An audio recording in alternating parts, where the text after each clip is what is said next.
मुल्ला रूमी ने एक चातर औरत की बात लिखी है, कहते हैं बड़ी तेज थी, रोना भी आता था, हंसना भी आता था, उसे मुस्कुराना भी आता था और अफसुर्दा रहना भी आता था, सारे रंग। उसका खामद बड़ा नफीस आदमी था, शरीफ आदमी था। उसने मकर किया, धोखा किया। पहले उस औरत ने उसको माँ बाप से काटा, फिर भाइयों से काटा, फिर रिश्तेदारों से काटा, फिर अकेली रहने लगी। अब तन्हा रहने लगी तो धोखे और मकर से बात, जो धोखा देता है ना उसके मिजाज में धोखा शामिल होता है। उसको फरेब से झूठ रच बस जाता है, फिर जब तक झूठ ना बोले उसे सुकून नसीब नहीं होता। ये धोखा मिजाज का हिस्सा बन जाता है। इसको हमारे सूफिया रूहानी बीमारी कहते हैं। कहते हैं ये लग जाती है तो सच से इतनी लज्जत नहीं आती माज अल्लाह जितनी लोगों को झूठ से आती है। ये लग जाती है, ये रूहानी मर्ज है जो फिर इंसान बाज नहीं आता। रोज धोखा देती, रोज धोखा देती। और मुल्ला रूमी कहते हैं कभी बड़े बड़े धोखे छुप जाते हैं, अल्लाह मौका देता है, और छोटे छोटे धोखों से आदमी के राज निकलने लगते हैं, वो रुसवा हो जाता है। बड़े बड़े धोखे दिए, खामद को पता ना चला, लेकिन रब करीम ने अब उसे सजा देने का इरादा फरमाया। किलो गोश्त लाया खामद, कहने लगा इसे पकाओ,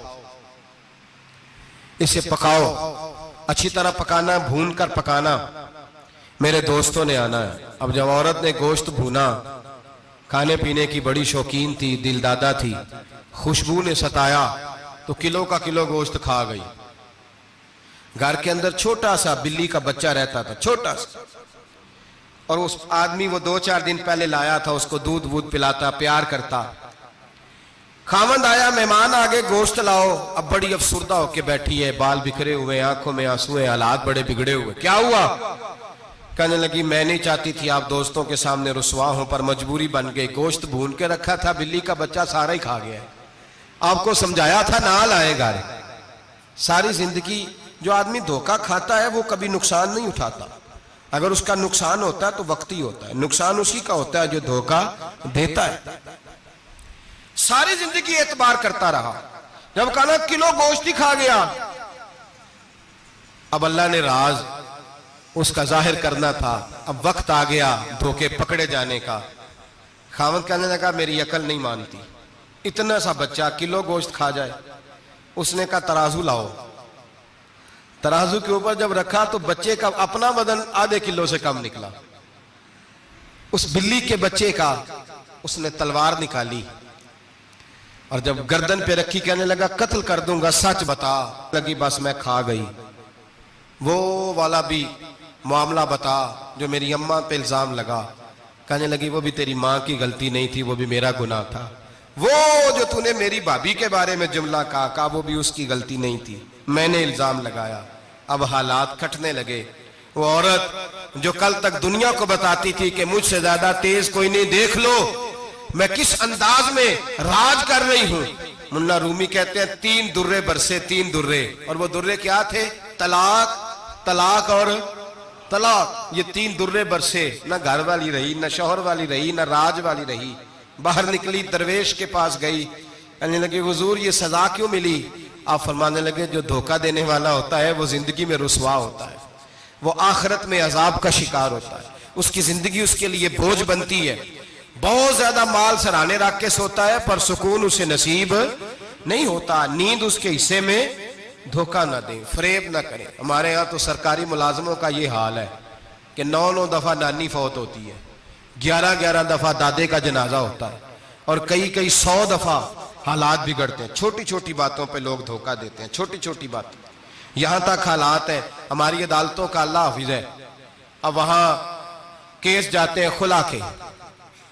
खुला का केस गया, खामन के खिलाफ बीबी ने मुकदमा कर दिया। अब औरतें इल्ला माशाल्लाह धोखा देती हैं, एड्रेस गलत बताती हैं। खामन को नोटिस गया, अब उसको मिलेगा तो वो अदालत में आएगा ना। मैं आपको जेन्युइन केस ऐसे दिखा सकता हूं, मेरे पास लोग मसला पूछने आते हैं। गलत एड्रेस दिया, 3 पेशियों पे खामद नहीं गया तो अदालत ने तलाक की डिग्री जारी कर दी। किसी फिका के, किसी मुफ्ती के नजदीक तलाक नहीं होती, लेकिन औरतें दूसरा निकाह करके फिर रही हैं।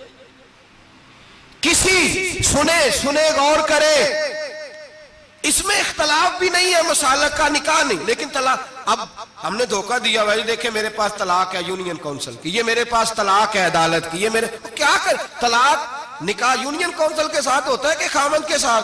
और बोले तो सही यार, किसके साथ होता है? तो तलाक यूनियन काउंसिल देगी, खामन देगा? अजीब तमाशा है। अदालत के साथ निकाह हुआ कि खामन के साथ?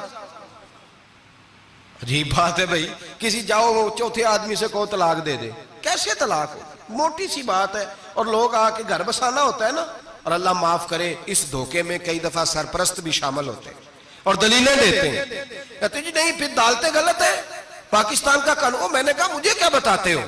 पाकिस्तान के कानून अदालत की मैं बात ही नहीं करता, मैं तो रसूलुल्लाह की बात करता हूं, तो नबी पाक की बात कर रहा हूं। जब मुस्तफा करीम का कानून आ गया तो बात खत्म हो गई। वो कोई सा भी कानून हो। धोखा इतना आम है, फरेब इतना आम है, झूठ इतना आम है, दजल इतना आम है। लोग हर बात में धोखा, दीनदारी में धोखा, निकाह और तलाक में धोखा, हर जगह लोग धोखे के साथ जीना चाहते हैं। फरेब और फराड का लाइसेंस। अगर आप नाराज ना हो जाए, जिस वकील ने केस पकड़ा होता है उसे पता होता है कि जो आदमी मेरे पास लेके आया झूठा है कि सच्चा है, पता होता है कि नहीं?